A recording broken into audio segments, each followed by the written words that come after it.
Hello everyone, मैं प्रिया मौर्य स्वागत करती हूँ आप सभी का एक बार फिर से आपके अपने चैनल यूपी स्टडी दोस्त में। तो दोस्तों, आज के इस वीडियो लेक्चर में हम लोग बोर्ड एग्जाम का बहुत ही इंपॉर्टेंट टॉपिक पढ़ने वाले हैं, जिसे बोला जाता है पर्यायवाची शब्द, जो कि हिंदी व्याकरण का ही एक टॉपिक है। तो क्लास 10th वाले स्टूडेंट्स को, विद्यार्थियों को ये बहुत ही इंपॉर्टेंट टॉपिक है जो कि उन्हें याद रहना चाहिए। तो आज की इस वीडियो में हम लोग पर्यायवाची शब्द हमने यहाँ पे लिखा हुआ है, इसे बहुत ही अच्छे से ट्रिक के साथ समझेंगे और जानेंगे। और बहुत ही इंपॉर्टेंट हमने यहाँ पर पर्यायवाची शब्द लिखा हुआ है, जो कि अक्सर करके एग्जाम में आता ही है। ठीक है दोस्तों, तो बिना टाइम वेस्ट किए शुरू करते हैं हम। यहाँ पर सबसे पहला पर्यायवाची शब्द है श्री। श्री का पर्यायवाची होता है हरिप्रिया, रमा, लक्ष्मी, और भी बहुत सारे होते हैं। यहाँ पे हमने इजी वर्ड्स को लिया है, जिस भी शब्द का हम अपने डेली लाइफ में अक्सर यूज करते हैं, उन्हीं वर्ड को हमने यहाँ पर लिया हुआ है। और भी बहुत से कठिन शब्द आते हैं पर्यायवाची शब्दों में। ठीक है, ऐसे पर्यायवाची शब्द का मतलब होता क्या है कि एक ही वस्तु, जैसे कि पानी है, पानी को हम और किन किन नामों से जान सकते हैं, जैसे जल, नीर। उसी प्रकार से इसी को हम पर्यायवाची कहते हैं। किसी एक ही वस्तु को हम कितने नामों से बोल सकते हैं। ठीक है, तो यहाँ पर है, सबसे पहले हमने यहाँ पे लिखा हुआ है श्री। तो श्री का पर्यायवाची शब्द है हरिप्रिया, रमा, लक्ष्मी। ठीक है, और उसके बाद हमने यहाँ लिखा हुआ है हाथ। हाथ का पर्यायवाची शब्द होता है कर, बाण, हस्त। फिर है यहाँ पुष्प। पुष्प शब्द जो है पर्यायवाची, ये बहुत ही इंपॉर्टेंट है, ये अक्सर करके ही पूछता है एग्जाम में। बचपन से ही हम लोग पढ़ते आए हैं पुष्प का, सुमन, फूल, कुसुम। ठीक है, तो यही है इसका पुष्प का पर्यायवाची शब्द, फूल, कुसुम, सुमन। ठीक है, उसके बाद आता है पवन। पवन का क्या मतलब होता है? हवा, वायु, समीर। फिर यहाँ हमने लिखा हुआ है पक्षी। पक्षी का पर्यायवाची शब्द होता है पतंग, खग, नभचर।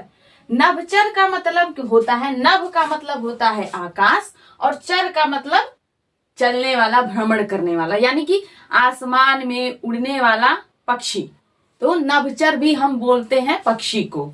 ठीक है, उसके बाद हमने यहाँ लिखा हुआ है हाथी। हाथी का पर्यायवाची शब्द होता है गज, हस्ती, नाग। ठीक है, फिर है समुद्र।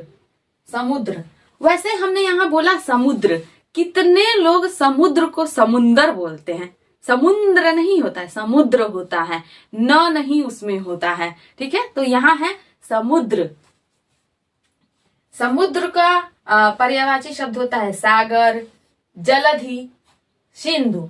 जलधि का अर्थ होता है जल मतलब पानी, धी मतलब होता है धारण करने वाला, यानी जल को धारण करने वाला, अर्थात समुद्र।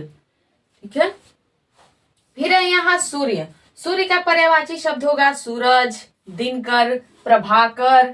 ठीक है, फिर है सोना। स्लीप वाला सोना नहीं, गोल्ड वाला सोना। ठीक है, तो ये है सोना। सोना का पर्यायवाची शब्द होता है स्वर्ण, कनक, कंचन। उसके बाद हमने लिखा हुआ है वृक्ष, यानी कि पेड़, पादप, तरु। तो यहाँ पे मात्र 2 मिनट में हम लोगों ने लगभग क्या, ये 10 यहाँ पे हमने पर्यायवाची शब्द लिखा था, समझ लिया। मात्र 2 मिनट और लगेगा, 10 और है, समझ लेंगे, बस क्या तैयार। तो दोस्तों देखते रहिए पूरा वीडियो, जरूर देखिएगा। बहुत ही अच्छे से यहाँ पे हमने पर्यायवाची शब्द लिखा हुआ है, जो कि बहुत ही इंपॉर्टेंट है बोर्ड एग्जाम के लिए।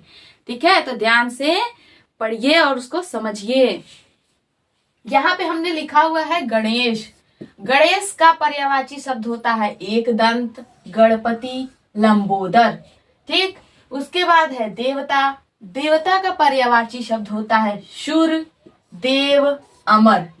अमर, हाँ, देवता लोग तो अमर हैं, तो उन्हें ही तब बोला जाता है देवता, अमर, ये उनका पर्यायवाची शब्द है। ठीक है, फिर यहाँ है नारी, नारी यानी कि महिला, स्त्री, रमणी।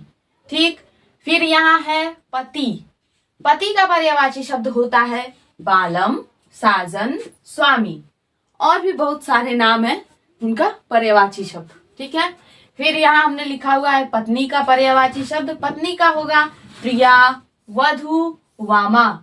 ठीक, फिर यहाँ है पुत्र का पर्यायवाची शब्द बेटा, श्रुत, लाल। फिर है पुत्री का पर्यायवाची शब्द बेटी, श्रुता, कन्या। तो अगर आपको पुत्र का पर्यायवाची शब्द पता है, जिसे बेटा, श्रुत और लाल बोलते हैं, तो पुत्री का भी वैसे हो जाएगा बेटी, और वहां पे बेटा का पर्यायवाची शब्द श्रुत है तो बेटी का श्रुता हो जाएगा, और मतलब कन्या भी बोला जाता है। फिर हमने लिखा हुआ है पृथ्वी, ये बहुत ही इंपॉर्टेंट शब्द है। पृथ्वी जो है ये अक्सर करके पूछा जाता है। तो पृथ्वी का पर्यायवाची शब्द होगा भू, धरा, धरती। ठीक है, उसके बाद हमने यहाँ लिखा हुआ है बालक, बालक का पर्यायवाची शब्द होता है बाल, बच्चा, लड़का।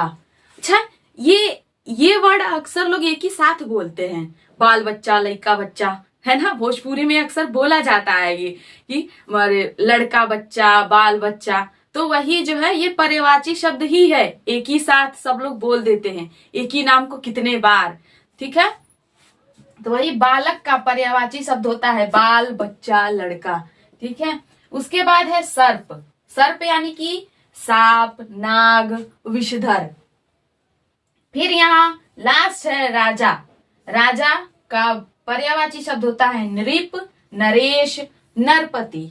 ठीक है, तो यहाँ पे हम लोगों ने बहुत ही कम समय में बहुत ही ज्यादा पर्यायवाची शब्द समझा, बहुत ही अच्छे से। तो इससे पहले की भी एक वीडियो हमने बनाया हुआ है पर्यायवाची शब्द का है, उसमें भी हमने इम्पोर्टेंट जो भी पर्यायवाची है उसे हमने लिखा हुआ है। इसके अलावा हमारे चैनल यानी यूपी स्टडी दोस्त पे क्लास 10th और 12th वाले स्टूडेंट्स के लिए हिंदी, इंग्लिश, मैथ, साइंस, इन सारे सब्जेक्ट्स के वीडियो अपलोडेड है, तो उसे भी आप लोग जरूर देखें, हमारे होम पेज पे विजिट करें।